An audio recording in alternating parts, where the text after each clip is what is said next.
अस्सलाम वालेकुम। चलते फिरते मैं आपको खुशामदीद कहता हूँ। इस वक्त मैं मौजूद हूँ सेंट्रल जेल के पास, जो इमारत जिसके ऊपर आग लग गई थी, क्योंकि चेज़ डिपार्टमेंटल स्टोर है। इस इमारत के जो बेसमेंट है उसमें जो है वो आग भड़क उठी थी और ये तकरीबन परसों ये आग लगी थी और तकरीबन इस पूरी आग को लगे जो है वो 2 दिन हो गए और 2 दिन में अभी भी खासा धुआं देखा जा सकता है और ये धुआं जो है वो दूर दूर तक देखा जा सकता है। वजह ये है कि ये जो पूरी बेसमेंट में जो आग लगी है, इस बेसमेंट में आग लगने की वजह से जो है वो ये धुआं जो है वो ख़त्म होकर नहीं दे रहा, क्योंकि अच्छी खासी जो है वो जो अंदर चीज़ें मौजूद थी वो सारा का सारा जो है वो जलकर खाकस्तर हो गया है। इस तरफ की सड़क खोल दी है क्योंकि ये सड़क जो है वो बंद कर दी थी और अब चूँकि ट्रैफिक का रवानी जो है वो मुतासिर नहीं हो रही, क्योंकि जब आग लगी थी तो ट्रैफिक के लिए जो है वो एक सड़क जो है वो बंद कर दी थी ताकि जितने भी पानी के जो टैंकर हैं, जितनी फायर ब्रिगेड की गाड़ियाँ हैं, वो आराम से जो है वो सुकून से निकल सके। इसी के साथ मैं आपको ये बताऊँ कि सामने ये एक एक्सक्यूवेटर मशीन भी जो है वो ला कर रखी गई है ताकि किसी किस्म की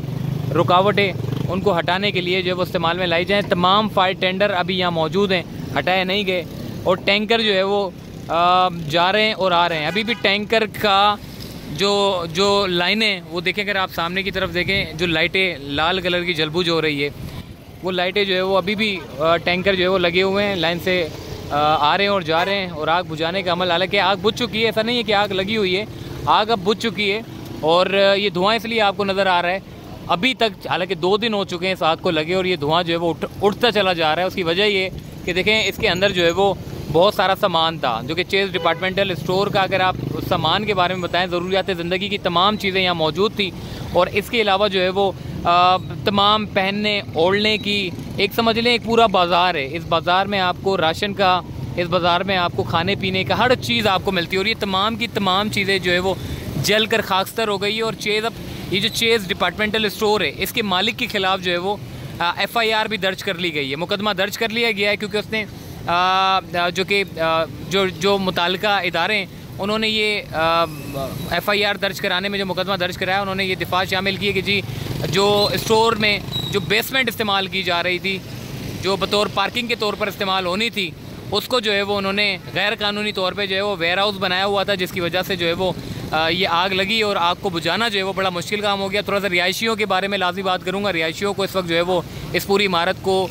2 दिन पहले ही खाली करा दिया गया था। बराबर वाली जो इमारत आप देख रहे हैं, इस इमारत को भी 2 दिन पहले खाली करा दिया था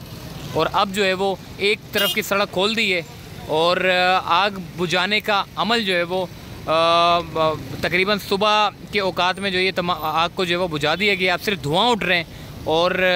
फिर भी एहतियातन जो है वो टैंकर इन्होंने रखे हुए हैं ताकि अगर आग दोबारा से अगर लगती है तो उसको बुझाने के लिए जो है वो टैंकर और जितनी भी जो गाड़ियाँ हैं यहाँ मौजूद रहे। इसके साथ साथ मीडिया के नुमाइंदगान भी यहाँ पर मौजूद हैं। ये सामने आप देखें, ये फायर जेल चौरंगी का ब्रिज है और इसी के साथ ही जो है वो चेज़ डिपार्टमेंटल स्टोर था और इस स्टोर में जो है वो बड़ी भयानक सी आग लगी, हौलनाक आग लगी, जिसमें एक शख्स जो है, जो कि बेचारा इंटरव्यू देने के लिए लड़का आया था, बड़ा अफसोस हुआ उसके बारे में, वो भी इस हादसे में जो है वो हलाक हुआ, जबकि मुतादिद लोग इसमें ज़ख्मी थे। और इसी के साथ अब चूँकि ये जो पूरी इमारत है, इस इमारत को मखदूश करार दे दिया है और जितने भी रिहायशी हैं वो इस वक्त परेशान हैं, क्योंकि अगर इस फ्लैट की तखमीने की, अगर फ्लैट के बारे में अगर पैसों की अगर मैं बात करूं तो कम से कम जो है वो 3.5 से 4 करोड़ रुपए का एक फ़्लैट है और 14 मंजिला की रिहायशी ये पूरी इमारत है। 3 मंजिला इसके स्टोर हैं और 15वां जो फ्लोर है वो पेंट हाउस के लिए जो है वो मुख्तस किया गया है। अभी सामने देखें आप, ये अब चूँकि आग बुझा दी गई है और उसके बाद जब ये टैंकर और फायर टेंडर ये सारे हट जाएंगे तो उसके बाद फिर अंदाज़ा होगा कि कितना बड़ा ये नुकसान हुआ है। इसका तखमीना लगाना बड़ा मुश्किल काम है। इसके पिलर्स के बारे में अगर मैं बात करूं तो इसके जो पिलर्स हैं ये सारे के सारे डैमेज हो चुके हैं और इस इमारत को मखदूश करार दे दिया है इदारों ने और अब ये इमारत जो है वो रहने के काबिल नहीं है। अब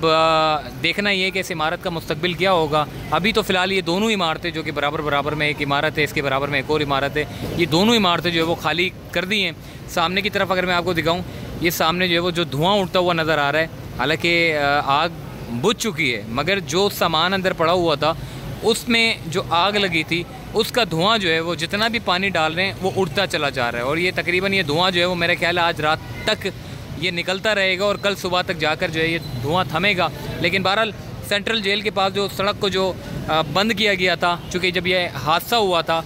तो उसके बाद फिर ये सड़क को बंद कर दिया गया था और अब जो है सड़क को खोल दिया गया है। और साथ ही आपको ये बता दें, ये जो इमारत है इसका जो मुस्तकबिल होगा ये बड़ा अफसोसनाक हुआ, क्योंकि इसकी जो पिलर्स हैं ये मखदूश करार दे दिए गए हैं और ये रहने के काबिल भी नहीं है। तो अब देखना ये कि इसका मुस्तकबिल होना क्या है। लेकिन बहरहाल जब ये आग बुझ जाएगी तो उसके बाद फिर पता चलेगा। तहकीकाती टीम भी बना दी। अब देखना ये कि वो टीम जो है वो किस तरीके से क्या करेगी, और जो मालिकान का जो इतना नुकसान हुआ है और जो रिहायशियों का जो घर का मसला है उसमें हुकूमत क्या करती है, ये सारी चीज़ें जो है वो आगे जाकर हमने जो है वो पता चलनी है। लेकिन बहरहाल आग को बुझा दिया है और धुआं का जो सिलसिला है वो इस वक्त जो है वो जारी है और ये रात भर तक जो है वो जारी रहेगा। तो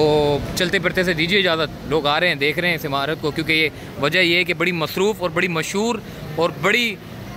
बड़ा चीज़ डिपार्टमेंटल स्टोर था, बहुत बड़ा डिपार्टमेंटल स्टोर था। तो बहरहाल ये बड़ा अफसोस हुआ इस हादसे को देखकर।